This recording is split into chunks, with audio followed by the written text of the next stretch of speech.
اور وہ ایک چاشنی جو ملتی ہے غزل کی چاشنی، یہ کس طرح سے آتی ہے؟ شاہ صاحب کے کلام سہل ممتنع ان کے ہاں بہت بہت ہے۔ شاہ صاحب کے کلام کا اگر آپ گہرائی سے مطالعہ کریں تو آپ کو دو باتیں سمجھ میں آئیں گی۔ ایک تو یہ کہ غزل کی تربیت نے ان کو جتنا نوازنا تھا، جتنا نکھارنا تھا، وہ ایک خاص منزل پر آ کر ٹھہر گیا تھا، کیونکہ اس کے بعد زبان سے جڑے مسائل اور شاعری کا حسن ان کی منزل نہیں رہ گیا تھا، بلکہ یہ میڈیم تھا، راستہ تھا، اصل منزل ہم کلامی تھی۔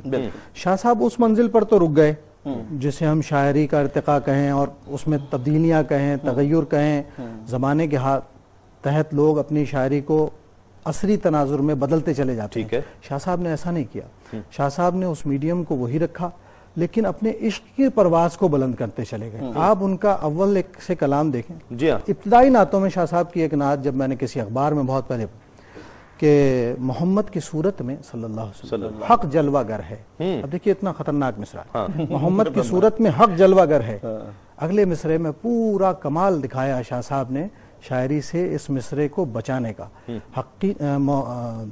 محمد کی صورت میں حق جلوہ گر ہے، حقیقت ہے یا میرا حسن نظر ہے۔ دیکھیے یہ جو حسن نظر ہے نا، یہ عام آدمی کا حسن نظر نہیں ہے، یہ وہ حسن نظر ہے جو حقیقت محمدی صلی اللہ علیہ وسلم کی منازل کو اس کی جستجو میں لگا رہتا ہے، اس کی جستجو میں متلاشی ہوتا ہے، یہ وہ پاتا ہے۔ اور اس کا ایک کرن بھی مل جائے نا تو اسے یہ احساس ہوتا ہے کہ یہ معاملہ سمجھنے سمجھانے کا نہیں ہے، یہ تو اللہ ہی جانتا ہے حضور کی عظمت کیا ہے۔ تو شاہ صاحب کا پورا کلام اس دائرے میں آپ کو ملے گا جہاں وہ حضور علیہ السلام کی عظمت اور عظمت اور فضیلت بیان کرنے میں لگے رہیں۔ صحیح۔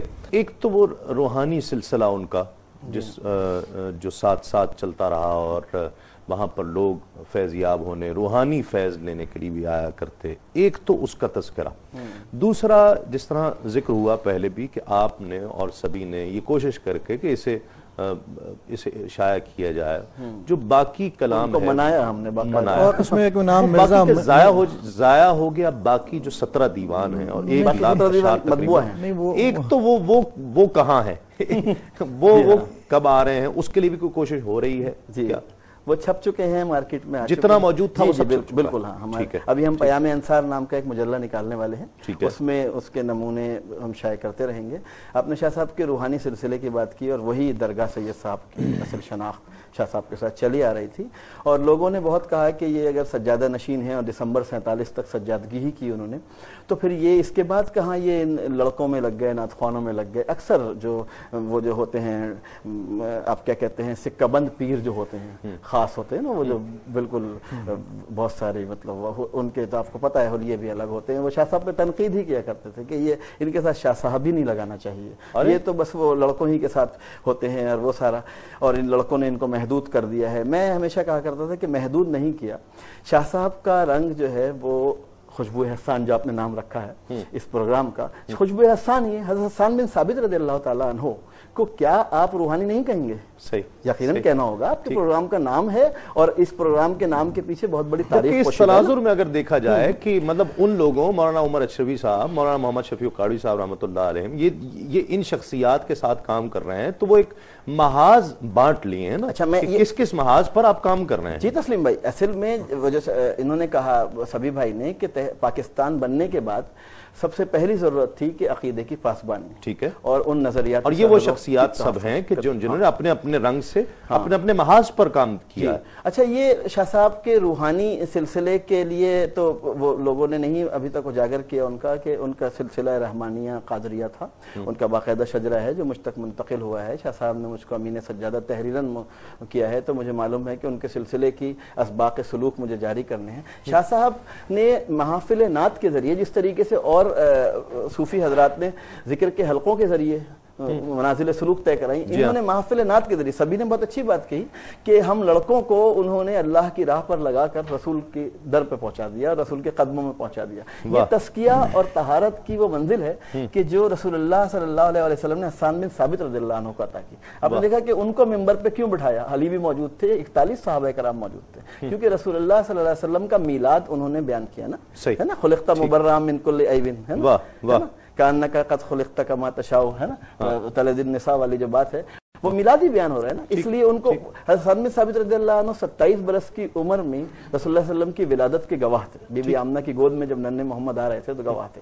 تو حضرت شانسار العبادی رحمۃ اللہ علیہ نے حضور صلی اللہ علیہ وسلم کی حدیث کے تحت کہ اصحابی کالنجوم بأیہم اقتدیتم اہتدیتم، میرے صحابی ستاروں کی مانند جس کے پیچھے چل پڑو گے رستہ پا جاؤ گے. تو انہوں نے حسانی معاملہ اپنے ساتھ رکھا اس رنگ کو، جی ہاں، کہ وہ صلاحیت بھی تھی اور وہ منتقل کرتے رہے. اسی کو سلسلہ قادریہ اور سلسلہ رحمانیہ اور خاص روحانی تزکیہ و تربیت کی منزلوں سے ہم سب کو گزارا، اور ہم سب اس میں ان کی کرامت یہی بہت بڑی ہے کہ میں حافظ نہیں تھا تسلیم بھائی، اور عالمگیر مسجد میں ان کے ساتھ معتکف تھا، چھوٹا سا تھا، اور وہ کوئی مولانا صاحب وہاں پڑھا رہے تھے تراویح، اور وہ کہیں ان سے بار بار متشابہ لگنا تو وہ ہوتا ہے کہ جس میں پیچھے سے لقمہ دے دیا جائے، مغالطے لگنا وہ ہوتا ہے کہ لقمہ دینے والا خود بھی پریشان ہو جائے کہ میں کتنے لقمے دوں. تو وہ شاہ صاحب نے اپنے خاص جلال میں کلائی پکڑ کے مجھ نکمے کو کھڑا کیا. بخدا میں بتا رہا ہوں کہ اس سے پہلے میں حافظ نہیں تھا. اچھا، بالکل حافظ نہیں تھا، اور انہوں نے کہا کہ جی جہاں سے پڑھ رہا اس سے آگے پڑھ دو، یہ ان کی کرامت ہے. اور بعد میں شاہ صاحب مجھ کو رات کو 1 بجے بلا کر 1:15 بجے 1:30 بجے بلا کر والدہ بھیجا کرتی تھی، اپنا دور حفظ سنایا کرتے تھے. وہ خود حافظ قرآن تھے، مکمل حافظ قرآن تھے، اور ان کی صحبت میں نے حفظ قرآن کیا، پکڑ کے انہوں نے کھڑا کر دیا کہ تم سناؤ، اور وہیں سے میرے زبان پہ جاری ہو گیا. یہ ان کی روحانیت تھی، بے انتہا روحانیت. تسلیم بھائی پروگرام کا وقت کم ہے اس لیے باتیں تو بہت ساری بھائی کیا کہیں گے آخر میں. اور ایک جو مطلب نعت خوانی کی محافل میں آنا، ایک ایسی حیثیت ہو کر نعت خوانی کی محافل اور نوجوان آ رہے ہیں جو محفل نعت کراتے ہیں، ان کی سرپرستی کرنا. تسلیم نعت خوانی کی محافل بھی کیسی محافل کہ ان کی سرپرستی میں کل پاکستان محافل نعت کا انعقاد ہوتا ہے. مرزا منیر بیگ صاحب قلعہداد کالونی میں انجمن عاشقان مصطفیٰ ملک گیر محافل کرا رہی ہیں، ملک کے نمائندہ نعت خواں موجود ہیں. شاہ صاحب کا بیٹھنا، شاہ صاحب کا نعت شریف سننا، شیروانی ان کی وضاقتہ، ایسا لگتا تھا محفل میں کوئی مرکزیت ہے، کوئی شخصیت کے گرد ایک نورانی حالہ ہے. وہ جسے چھو دیں وہ کیفیت میں آ جائے، جس کی نعت پر خود وجد میں آ جائیں، محفل وجد میں. ہم نے ایک محفل دیکھی ہے جب لوگ ان کے قریب آ کے بڑھتا. اچھا، دوسری بات ایک خاص مشاہدہ میں نے کیا، حالانکہ میں اس طرح کی باتوں کو بیان نہیں کرتا، لیکن چونکہ مجھے شاہ صاحب سے خاص تعلق ہے، ساری رات وہ جیب سے نظر پیش کرتے. جی ہاں، یہ خاص کرامت تھی، اور جیب بالکل ان کی پھولی ہوئی نہیں ہوتی تھی. ہم حیران ہوتے تھے کہ کہاں سے نکال رہے ہیں، اور نہ کوئی ان کو دیتا تھا. اور ہم ظاہر ہے کہ بچے تھے، نوجوان تھے، تو ہم خاص صاحب کوشش کرتے تھے کہ شاہ صاحب تک کچھ ہدیہ پہنچ جائے، لیکن جناب ساری رات ان کا معاملہ یہ اشکوں سے اور نظر کی کیفیت میں نعت خوانی. بلکہ اکثر اوقات انہوں نے کبھی اپنی گھڑی اتار کے نظر کر دینی نعت خوان کو، اور بے کیف وجہ حضور اہل بیت اطہار کا ذکر آنا. 10 دن انہوں نے خاص طور پہ منانے، جلوس میں انہوں نے پیدل چل کر جانا، اپنے گھر سے ناظم آباد سے جہاں جلوس کا اختتام ہو وہاں تک پیدل جانا، پھر وہاں سے واپس آنا. یعنی اس عمر کے آخری 95 برس تک پھر ان کے جو سلام ہیں وہ بہت مقبول ہوئے، ان کی مناقب بہت مقبول ہیں. ایک ایسا آدمی جس نے زندگی کے راز کو، اصل راز کو پا لیا، اس نے اپنی ساری زندگی جس طرح گزاری، اور اس کے فیوز و برکات میں جیسے آپ نے دیکھا ان کا میرے نام میں رحمانی جو لگا ہوا ہے انہی کی نسبت سے، میں انہی سے طالب تھا، انہی سے میں نے بہت کچھ حاصل کیا. تو یہ بہت بڑا ان کا کام. شیخ النعت کے درجے پہ عالم اسلام سے فائز کیا گیا. میں گواہ ہوں اس بات کا کہ چونکہ جہازی نوکری تھی، دنیا میں پھرتا رہا، تو وہاں جامعہ ازہر کی طرف جب جانا ہوا مصر، تو وہاں جب تذکرہ شاہ صاحب کا نکلا تو لوگ جانتے تھے ان کو پہلے سے، اور انہوں نے شیخ النعت کہہ کے میں نے شاہ صاحب کو آ کے بتایا کہ آپ شیخ النعت ہیں. بہت شکریہ، جزاک اللہ. امین نظامی صاحب، سبیر رحمانی صاحب اور شوکت اویسی صاحب انشاءاللہ آخر میں کلام شامل کریں گے. بات یہی ہے کہ جب کوئی شخص سرکار دو عالم صلی اللہ علیہ وآلہ وسلم سے محبت، صحابہ کرام سے اور بالخصوص اہل بیت اطہار سے محبت کرتا ہے، اور جب وہ نوازا جاتا ہے تو اس کے چند ایک مظاہر، باقی سب سے تو ہم آگاہ نہیں ہو سکتے، سب سے ہم واقف نہیں ہو سکتے ہیں، لیکن اس کے چند مظاہر یہ بھی ہوتے ہیں کہ آقا علیہ الصلوۃ والسلام کی نعت وہ کہنا اور پھر مناقب کہنا، اور اس کو اللہ رب العزت کی بارگاہ میں مقام قبولیت مل جائے، شرف قبولیت مل جاتا ہے. ناظرین کرام، ہم یہ جو پروگرام خوشبو حسان آپ کے لیے پیش کرتے ہیں، ایسے شعراء کا تعارف، ایک ایسی شخصیات کا تعارف پیش کیا جاتا ہے، نعت کے فروغ کے لیے کام کیا جاتا ہے. وہ لوگ جو اس سے دلچسپی رکھتے ہیں ان تک اس کی معلومات بہم پہنچائی جاتی ہیں.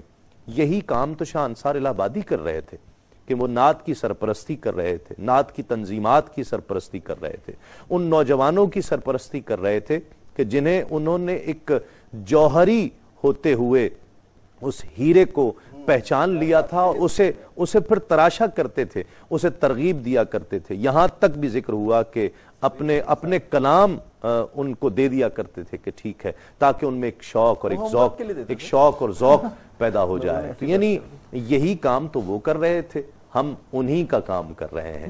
خوشبو احسان جو پروگرام آپ تک پیش کیا جاتا ہے، یہ نعت کے فروغ کے لیے، نعت گو شعراء کے تعارف کے لیے پیش کیا جاتا ہے. آخر میں اس سے پہلے کہ میں آپ سے اجازت چاہوں اور شوکت اویسی آخر میں کلام پیش کریں، ایک کلام سے اقتباس میں پیش کرتا ہوں کہ یا نبی کی جو صدا دل سے نکل جاتی ہے، یا نبی کی جو صدا دل سے نکل جاتی ہے، روح میں لذت کونین مچل جاتی ہے، اور دور ہستی میں بلاؤں کا بھلا ٹلنا کیا، آپ کے نام سے تو موت بھی ٹل جاتی ہے، اور کیا سے کیا ہو گئے ایک آن میں بد سے بدتر، در حضرت پہ تو تقدیر بدل جاتی ہے. اور کتنا پرکیف ہے اس در کا سلام آخر، کتنا پرکیف ہے اس در کا سلام آخر، ضبط کرتا ہوں مگر آہ نکل جاتی ہے، ضبط کرتا ہوں مگر آہ نکل جاتی ہے. اور جان دینا بھی وہاں کا ہے نہ مرنے کی طرح، جان دینا بھی وہاں کا ہے نہ مرنے کی طرح، کوئے طیبہ میں اجل آنکھوں کے بل جاتی ہے. اور جس اختصاص کا ذکر کیا کہ انہوں نے کم و بیش اپنے اوپر لازم کیا کہ وہ اپنے کلام کا مقطع وہ اہل بیت سے منسوب کر لیں. کربلا کو بہت عرصہ ہوا لیکن اب تک، کربلا کو بہت عرصہ ہوا لیکن اب تک دل پہ جیسے کوئی تلوار سی چل جاتی ہے. یا نبی کی صدا، یا نبی کی جو صدا دل سے نکل جاتی ہے، روح میں لذت کونین مچل جاتی ہے. اپنے میزبان تسلیم احمد صابری کو اگلے پروگرام تک کے لیے اجازت دیجیے. تسلیمات. سجدے سے نہ سجدہ گاہ، بہرو پر سے ملتی ہے، شرف کی بھی ایک تو بس اس درے ہر سے ملتی ہے، شرف کی